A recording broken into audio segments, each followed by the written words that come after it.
بسم اللہ الرحمن الرحیم۔ السلام علیکم۔ میں اس وقت ناروے کے مشہور شہر برگن میں مقیم ہوں۔ میرا نام سہیل نذیر ہے۔ میں پاکستان میں اندرون سندھ کا رہنے والا تھا۔ مجھے اولڈ ہوم میں رہنے کا کوئی دکھ نہیں کیونکہ یہ میرا مکافات عمل ہے، مگر مجھے اس وقت بہت شرمندگی ہوتی ہے جب کوئی عیسائی یا یہودی لاوارث لوگوں کے لیے تحفے تحائف لاتا ہے اور مجھے دیتے ہوئے حیران ہو کر سوال کرتا ہے کہ تم مسلمان ہو کر بھی اولڈ ہوم میں رہتے ہو۔ یقین کریں بہت سارے عیسائی اور یہودی ایسے ہیں جنہوں نے اسلام سے والدین کی خدمت کرنا سیکھا ہے اور آج بھی ان کے بوڑھے والدین گھر میں حکمرانوں کی حیثیت رکھتے ہیں۔ میری کہانی کچھ یوں ہے کہ میری والدہ سلمہ پر بدکار ہونے کا الزام لگا تھا، گو کہ انہوں نے قرآن پاک پر ہاتھ رکھ کر اس الزام کی تردید کی تھی، مگر جو بات زمانے میں پھیل جائے وہ کہاں سنبھلتی ہے۔ لہٰذا میرے والد صاحب نے مجھے اور میری بہن کو میری ماں سے چھین کر انہیں طلاق دے دی۔ میری بہن جو عمر میں مجھ سے بھلے بڑی تھی مگر اتنی بھی بڑی نہ تھی کہ ایسے واقعات اور رشتوں کو یاد رکھ پاتی۔ میرے والد صاحب نے میری ماں کو طلاق دینے کے بعد مجھے اور میری بہن کو ساتھ لیا اور کراچی شفٹ ہو گئے۔ وہاں انہوں نے دوسری شادی کر لی۔ میری سوتیلی ماں نے سوائے قتل کے اور کوئی ایسا ظلم نہیں جو ہم پر نہ کیا ہو۔ میری سوتیلی ماں ہمیں چمڑے کی بیلٹ سے پیٹتی تھی۔ ہماری چیخو پکار پوری عمارت میں گونجتی تھی۔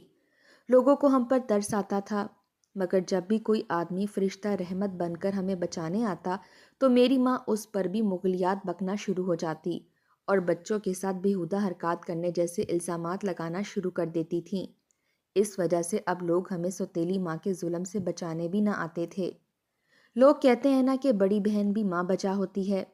یقین کریں ٹھیک کہتے ہیں۔ مجھے یاد ہے کہ کتنی بار میری بہن نے مجھے بچانے کی خاطر چمڑے کی بیلٹ سے اپنی چمڑی ادھڑوائی تھی۔ میری بہن کئی بار اس چمڑے کی بیلٹ سے پٹتے ہوئے بے ہوش ہو جاتی تھی، مگر جب ہوش میں آتی تو مجھ سے میرا احوال پوچھتی تھی۔ جب میری بہن کو پتہ چلتا کہ اس کے بے ہوش ہونے کے بعد بھی تشدد کیا گیا ہے تو وہ اپنی تکلیف بھول کر میرے زخموں پر مرہم رکھنے لگتی تھی۔ اسی اذیت کو سہتے سہتے ہم جوان ہوئے۔ میں نے 12 سال کی عمر میں سموسے بیچنے شروع کیے، پھر روڈ پر ریڑھی لگائی اور پھر بچوں کے گارمنٹس کی ریڑھی لگا لی۔ ہماری سوتیلی ماں سے میرے والد صاحب کی کوئی اولاد نہ ہوئی۔ میری سوتیلی ماں نے صرف اس لیے میری بہن کی شادی نہیں کی کہ اگر میری بہن بیاہ کر اپنے گھر چلی گئی تو گھر کے کام کون کرے گا۔ بس گھر کے کاموں کے لالچ میں میرے سگے باپ نے میری سوتیلی ماں کی باتوں میں آ کر میری بہن کو کنوارا رکھا۔ میں 30 کی عمر کو پہنچا اس وقت ایک دن ٹریفک حادثے میں میرے والد صاحب اور سوتیلی ماں انتقال کر گئے۔ ان کے سائے سے نکلتے ہی میں نے بہن کی رضامندی کے بنا پسند کی شادی کر لی۔ میں نے بچوں کے گارمنٹس ریڑھی پر بیچنا شروع کیے تھے، مگر اللہ تعالیٰ نے برکت دی اور میں نے اپنے کپڑے کی دکان بنا لی۔ پسند کی شادی کرنا میری سب سے بڑی غلطی تھی۔ اس غلطی کا خمیازہ میں آج بھی بھگت رہا ہوں۔ میری بیوی کو میری بہن کا ہمارے ساتھ رہنا پسند نہ تھا۔ شروع میں اس نے لفظوں میں ناپسندیدگی کا اظہار کیا، پھر وہ مجھے کھل کر بہن کو کسی فلاحی ادارے میں چھوڑنے کا کہنے لگی، مگر میں نے اس کی بات نہیں مانی۔ اسی دوران میری ایک بیٹی پیدا ہوئی اور بیٹی کے 4 سال تک میرے گھر میں کوئی اولاد نہ پیدا ہوئی۔ ڈاکٹرز کی رپورٹ کے مطابق ہم دونوں میاں بیوی بالکل ٹھیک ٹھاک تھے۔ دوسری جانب میری بہن اور بیوی کے درمیان حالات کشیدہ ہوتے گئے۔ بات لڑائی جھگڑے تک پہنچ گئی۔ میں شدید ترین ڈپریشن کا شکار رہنے لگا۔ کاروبار مسلسل خسارے میں جاتا گیا۔ میری بیوی ان سب چیزوں کی وجوہات میری بہن کو قرار دیتی رہی، جبکہ میری بہن اپنی صفائی میں کچھ نہ کہتی۔ میرے ہر سوال کا جواب فقط خاموشی ہوتا۔ جب ہم میڈیکل کے علاج سے نا امید ہو گئے تو میں بیوی کے کہنے پر ایک مشہور عامل بنگالی بابا کے پاس جا پہنچا، جہاں اس نے اولاد نہ ہونے کی وجہ جادو قرار دے دیا۔ جادو کرنے والے کے بارے میں بتایا کہ وہ ایک عورت ہے، تمہاری انتہائی قریبی ہے، مگر حاسد کی وجہ سے وہ نہیں چاہتی کہ تمہارا بیٹا ہو اور ہماری نسل آگے بڑھے۔ اس عورت کی نسل آگے نہیں بڑھ سکتی۔ اس نے اشاروں میں میری بہن کو مجرم قرار دیا تو میں عامل بابا پر بھڑک اٹھا اور وہاں سے اٹھایا، مگر میری بیوی ساری رات مجھے میری بہن کے خلاف کرتی رہی، یہاں تک کہ میرے دل کے کسی کونے میں بھی اپنی بہن کے خلاف شکوک و شبہات پیدا ہو گئے اور غلط فہمیوں کی وجہ سے میں بھی اپنی بہن سے کٹ کر رہنے لگا۔ میرے اس طرح کے عجیب اور سخت رویے کو میری بہن نے نظر انداز کر دیا۔ مجھ سے کوئی سوال نہیں کیا۔ البتہ میری بیوی نے مختلف ہیلے بہانوں سے مجھے میری بہن کے خلاف کرنا جاری رکھا اور میں بھی اپنی سگی بہن کے خلاف ہوتا گیا، یہاں تک کہ میں نے اپنی بہن سے لڑنا جھگڑنا شروع کر دیا۔ موقع مناسب دیکھ کر میری بیوی مجھے ایک بار پھر اس بنگالی عامل بابا کے پاس لے گئی۔ عامل بابا نے میری بہن کو میرا مجرم قرار دے دیا، بلکہ ساتھ اس کو بدچلن بھی کہہ دیا۔ بنگالی بابا نے مجھے کہا کہ تم بہت جلد اپنی آنکھوں سے یہ حقیقت بھی دیکھ لو گے۔ جب تم پر حقیقت کھلے گی تب تم بہن سے الگ ہو جاؤ گے اور تمہاری اولاد بھی ہو جائے گی۔ اب بس دعا کرو کہ جلد از جلد یہ حقیقت تم پر آشکار ہو جائے۔ میں بنگالی عامل کی باتیں سن کر گھر آ گیا۔ اب میری بیوی نے میری بہن کو جادوگر ہونے کے ساتھ ساتھ مجھے اس کے خلاف بھڑکانا بھی شروع کر دیا۔ جب میری بیوی کو لگا کہ میں بالکل اس کے شکنجے میں آ گیا ہوں تو اس نے مجھے بتایا کہ میری بہن ایک سبزی بیچنے والی ریڑھی کے ساتھ ناجائز تعلقات قائم کر چکی ہے۔ پھر ایک دن میں گھر آ رہا تھا تو راستے میں اپنی بہن کو ریڑھی کے پاس کھڑے دیکھا۔ چونکہ میری بیوی نے بہت حد تک میرے ذہن میں خناس بھر دیا تھا، باقی کسر بنگالی عامل بابا نے نکال دی تھی، لہٰذا بہن کو سبزی فروش کے ساتھ کھڑے دیکھ کر میری غیرت جاگی۔ میں نے گھر آ کر لوہے کی سلاخ اور ہتھوڑا اٹھایا۔ جو ہی میری بہن گھر کے بیرونی دروازے سے اندر داخل ہوئی، میں نے اس کے سر پر ہتھوڑا دے مارا۔ اتنی وزنی چیز کا بار بار سر پر وار سے میری بہن زمین پر گر پڑی۔ اس کے سر سے خون فوارے کی مانند سے ابلنے لگا۔ میں نے دوسرا وار کرنے کے لیے ہتھوڑا اٹھایا تو میری بہن، جس کی آواز ابھی باہر تھی، اس نے میرے آگے ہاتھ جوڑ دیے اور کچھ کہا، مگر مجھے صرف اس کے ہونٹ ہلتے نظر آئے۔ آواز شاید کہیں دب کر رہ گئی تھی۔ جب میں نے اتنا بڑا قدم اٹھا لیا تو بیوی کے سمجھانے پر میں بہن کو لے کر ہسپتال گیا اور بتایا کہ صفائی کرتے ہوئے اس کے سر پر کچھ وزنی سامان گر گیا تھا۔ ڈاکٹروں نے بہت کوشش کی مگر خون زیادہ بہہ جانے کی وجہ سے میری بہن کی زندگی نہ بچ سکی۔ میری بہن کے مرنے سے کچھ عرصے بعد میری بیوی امید سے ہو گئی۔ میرا کاروبار بھی سنبھل گیا۔ میں نے ناروے کے لیے ویزا اپلائی کیا، میرا ویزا بھی نکل آیا۔ اللہ تعالیٰ نے مجھے بیٹے جیسی نعمت سے نوازا اور میں فیملی کے ساتھ ناروے میں شفٹ ہو گیا۔ میں نے یہاں بھی آ کر ایشین گارمنٹس کا بزنس شروع کیا، بے پناہ کمایا۔ اپنی ترقی دیکھ کر کہیں نہ کہیں مجھے لگتا تھا کہ میری بہن واقعی میرے لیے منحوس تھی، اور اب میں بچپن میں پڑنے والی مار کا ذمہ دار بھی اپنی بہن کو سمجھنے لگا۔ یوں ہی وقت گزرتا گیا، ہماری اولاد جوان ہوتی گئی۔ اچانک سے میری بیوی نے ایک عرب لڑکے کے ساتھ ناجائز تعلقات قائم کر لیے، اور جب مجھے علم ہوا تو میں نے سختی کی، جس کی بنا پر میری بیوی نے مجھ سے طلاق لے لی۔ بیوی کو طلاق دینے کے کچھ عرصے بعد میری بیٹی ایک ایرانی سیاح کی محبت میں آ کر اس کے ساتھ بھاگ گئی۔ میں ایک بار پھر بہت ڈپریشن میں چلا گیا اور ڈپریشن کو کم کرنے کے لیے شراب کا سہارا لے لیا۔ ایک دن میں شراب پی کر کسینو سے نکلا تو میرا ایکسیڈنٹ ہوا اور میرے سر میں گہری چوٹ آئی۔ میری ایک سائیڈ بالکل ناکارہ ہو گئی۔ بہت عرصے تک میری آواز نکلنا بھی بند رہی۔ میں کچھ نہ بول سکتا، مگر میرے منہ سے نکلنے والے الفاظوں کی سمجھ نہیں آتی تھی۔ میں اب رات کو نہیں سو سکتا تھا۔ جب میں آنکھ بند کرتا تو میری آنکھوں کے سامنے زمین پر گری ہوئی میری بہن آ جاتی تھی۔ اس کے سر سے خون فوارے کی مانند بہہ رہا ہوتا، ہونٹ ہل رہے ہوتے۔ یقیناً وہ مجھ سے زندگی کی بھیک مانگ رہی تھی، مگر جیسے ہی میں اپنی بہن کو اٹھا کر سینے سے لگانے لگتا ہوں تو وہ میری آنکھوں سے اوجھل ہو جاتی ہے۔ میں حادثے کے بعد جب حالت بے ہوشی میں تھا تو میرا بیٹا مجھے چھوڑ کر کاروبار سمیٹ کر اپنی گرل فرینڈ کے ساتھ سوئٹزرلینڈ سیٹل ہو گیا تھا۔ اس کے بعد پلٹ کر کبھی میری خبر نہیں لی۔ میں آج اس ہولڈ ہوم میں پڑا غیر مسلمانوں کی خیرات پر پل رہا ہوں۔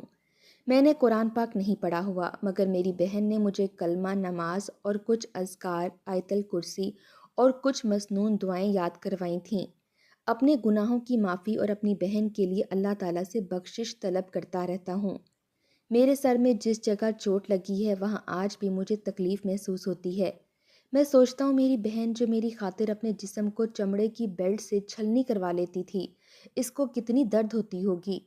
جب میں نے اس کے سر پر اس کی جان لینے کی نیت سے وار کیا ہوگا تب میری بہن نے مرتے وقت مجھ سے زندگی کی بھیک مانگنے کے لیے ہاتھ جوڑے تھے تو اس کی آنکھوں میں آنسو تھے۔ وہ یقیناً تکلیف یا درد کے نہیں تھے، بلکہ وہ آنسو اس دکھ کے تھے جو میں نے اپنی بہن پر جان لیوا وار کر کے اسے دیا تھا، کیونکہ وہ بہن اپنے جسم پر میرے حصے کی مار سہتی تھی، یہاں تک کہ تکلیف سے بے ہوش ہو جاتی تھی۔ آج جب اسی بھائی نے قتل کرنے کی نیت سے وار کیا تھا تو دکھ تو ہوا ہوگا۔ میرا یقین کریں، میں جس مکافات عمل سے گزر رہا ہوں، میری سابقہ بیوی یقیناً اس سے بدتر حالات کا سامنا کر رہی ہوگی۔ میری خواہش ہے کہ کسی طرح ایک بار مجھے میری سابقہ بیوی کا حال بھی معلوم ہو جائے، مگر افسوس کہ یہ ممکن نہیں۔ میں شاید یہیں مر جاؤں گا۔ وصیت میں لکھوں گا مجھے اسلامی رسومات کے ساتھ رخصت کیا جائے۔ آگے میرا نصیب کہ مجھے اسلامی طریقے سے تدفین نصیب ہوگی یا مقامی مذہب کے مطابق میری آخری رسومات ہوں گی۔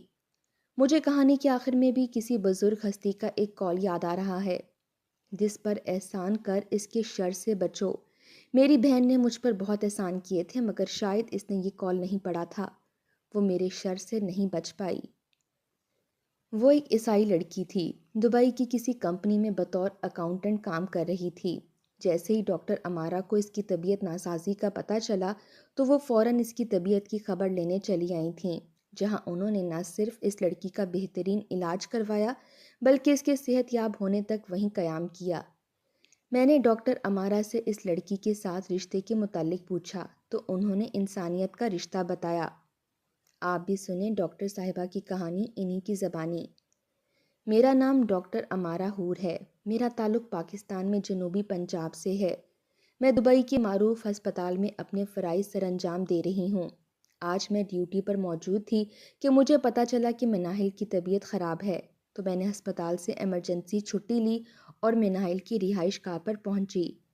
مناہل عیسائی لڑکی تھی۔ مناہل کی خاطر چھٹی لینا میرے ساتھی کولیگز کو حیران کر گیا۔ مناہل کے صحت یاب ہونے تک میں نے وہیں قیام کیا، اس کی تیمارداری میں مصروف رہی، وہیں سے ڈیوٹی پر آتی اور پھر واپس اس کی رہائش گاہ پر چلی جاتی۔ میری تمام تر کولیگز کو میرے اور مناہل کے تعلق کے بارے میں جاننے کا تجسس تھا۔ ان کو بتانے کے ساتھ ساتھ سوچا باقی لوگوں کو بھی بتا دوں، شاید کوئی انسان سمجھ جائے کہ مذہب انسانیت سے بالاتر نہیں ہوتا، بلکہ مذہب خاص کر اسلام ہی ہے انسانیت کی فلاح و بہبود کے لیے بنایا گیا ہے، جس میں خونی رشتہ نہیں ہے۔ ہم دونوں ایک ہی گاؤں کے رہنے والے ہیں۔ میں بچپن میں یتیم ہو گئی تھی۔ میری ماں جو کہ فقط 26 سال کی تھی، میں ان کی اکلوتی اولاد تھی۔ میری ماں کو میرے ددیال والوں نے بازو سے پکڑ کر گھر سے نکال دیا تھا۔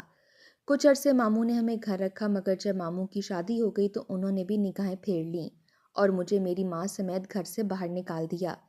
ننیہال کے در سے ٹھکرائے گئے تو ہم دونوں ماں بیٹیوں کے پاس رہنے کا کوئی ٹھکانہ نہیں تھا۔ میری ماں نماز عشاء کے بعد مجھے لے کر مسجد کے بیرونی دروازے سے ٹیک لگائے بیٹھی تھی۔ سخت سردی کے موسم میں ہر طرف ہو کا عالم چھایا ہوا تھا۔ تاہم مناہل کی ماں کسی گھر سے کام کر کے واپس آ رہی تھی۔ اس نے میری ماں سے یہاں بیٹھنے کی وجہ پوچھی تو اس سے پہلے کہ میری ماں کی زبان سے الفاظ نکلتے، آنکھوں سے آنسو نکل آئے اور حلق سے ہچکیاں نکل آئیں۔ مناہل کی ماں نے بنا الفاظ کے بیان کیے دکھ کو سمجھ لیا اور مجھے بسم اللہ پڑھ کر میری ماں کی گود سے اٹھا لیا اور ہم دونوں ماں بیٹی کو اپنے گھر لے گئیں۔ مجھے آج بھی یاد ہے کہ آنٹی رفت بھلے ہی مذہب کی عیسائی تھیں، مگر وہ جب بھی مجھے ہاتھ لگاتی تھیں ان کے منہ سے بسم اللہ ضرور نکلتا تھا۔ وہ کہیں سے میری ماں کے لیے کپڑے کی جائے نماز اور قرآن پاک بھی مانگ کر لائیں تھیں۔ آنٹی رفت کا شوہر بھی فوت ہو چکا تھا۔ ان کی ایک بیٹی مناہل تھی جو فقط چند ماہ کی تھی۔ اپنی معصوم بچی کو وہ بہن کے حوالے کر کے رزق حلال کمانے جاتی تھیں اور در در پھرنے کے بعد گھروں سے بچا کچا کھانا لے کر آتی تھیں، جس میں وہ اپنا پیٹ بھرتی اور پھر اس خوراک سے دودھ کی شکل میں مناہل بہن اپنا پیٹ بھرتی۔ آنٹی رفت نے کہیں سے ادھار پیسے پکڑ کر میری ماں کو دیے اور کہا کہ مجھے تنخواہ مل گئی ہے، ان پیسوں سے آپ گھر کے کھانے پینے کا سامان اور برتن لے لیں۔ ساتھ ہی آنٹی نے ہم دونوں ماں بیٹیوں کو الگ کمرہ دے دیا اور کہا تھا کہ وہ اس کمرے میں نہیں آئیں گی، یہاں ہم لوگ اپنے مذہب کے مطابق زندگی گزار سکتے ہیں اور عبادت کر سکتی ہیں۔ کچھ عرصے بعد آنٹی رفت کے ذریعے میری ماں نے بھی چند گھروں میں کام کرنا شروع کر دیا اور یوں آنٹی رفت کا بوجھ بھی ہلکا ہو گیا۔ میری ماں مجھے صبح اسکول بھیج کر لوگوں کے گھروں میں کام کرنے چلی جاتی اور واپسی پر چھٹی کے وقت مجھے ساتھ لے کر گھر آ جاتی۔ اس کے بعد سارا دن میری ماں میرے ساتھ وقت گزارتیں۔ آنٹی رفت خود اپنی کمائی میں سے کچھ میری ماں کو دے دیتی اور کہتی ہمیں کھانے پینے کے لیے بہت کم چیزیں خریدنی پڑتی ہیں، آپ کا خرچ زیادہ ہوتا ہے، اس لیے آپ یہ پیسے رکھ لیں۔ رمضان کا پورا مہینہ جتنے گھروں میں میری ماں کام کرتی تھیں ان سب گھروں کا کام بھی آدھا رفت آنٹی سنبھالتیں اور میری ماں کو عبادت کرنے اور سکون سے روزہ رکھنے کا موقع دیتیں۔ میرے ساتھ ساتھ مناحل بھی اسکول جانے لگی۔ میری اور مناحل کی دوستی بڑھتی گئی۔ ہم دونوں میں کبھی بھی مذہب آڑ نہیں بنا، بلکہ مناحل تو میرے ساتھ مل کر عید بھی منا لیتی تھی۔ جیسے جیسے تعلیم کے اخراجات بڑھتے گئے، ہماری ماؤں کا کام کرنے کا دورانیہ بھی بڑھتا گیا۔ اب اکثر رفت آنٹی رات کو گھر لیٹ آنے لگیں۔ ایک بار آدھی رات کو 10 بجے گھر سے نکلی تو تجسس کے مارے میں بھی ان کی پیچھے نکل پڑی۔ اس رات آنٹی رفت نے ایک وڈیرے کے ٹوائلٹ کے گٹر سے غلاظت نکال کر باہر نکالی اور واپس آ گئیں۔ دوسری شام کو آنٹی رفت نے میری ماں کو 3000 روپے دیے اور کہا کہ یہ انایا کو عید کا جوڑا لے دینا۔ آنٹی رفت کی گٹر صاف کرنے والی بات میری ماں کو معلوم نہیں تھی، لیکن میں نے جب آنٹی رفت کو گلے لگایا تو انہوں نے مجھے ایسا کرنے سے منع کیا اور بتایا کہ وہ ناپاک ہوتی ہیں، اس لیے میں گلے نہ لگاؤں، کیونکہ مجھے اور میری ماں کو نماز پڑھنی ہوتی ہے۔ اس دن پہلی بار میں نے سر سجدے میں رکھ کر آنٹی رفت کے لیے اللہ تعالیٰ سے ہدایت مانگی تھی، اور مجھے حیرت تھی کہ میری دعا کے کچھ ہی عرصے بعد آنٹی رفت نے اسلام قبول کر لیا تھا۔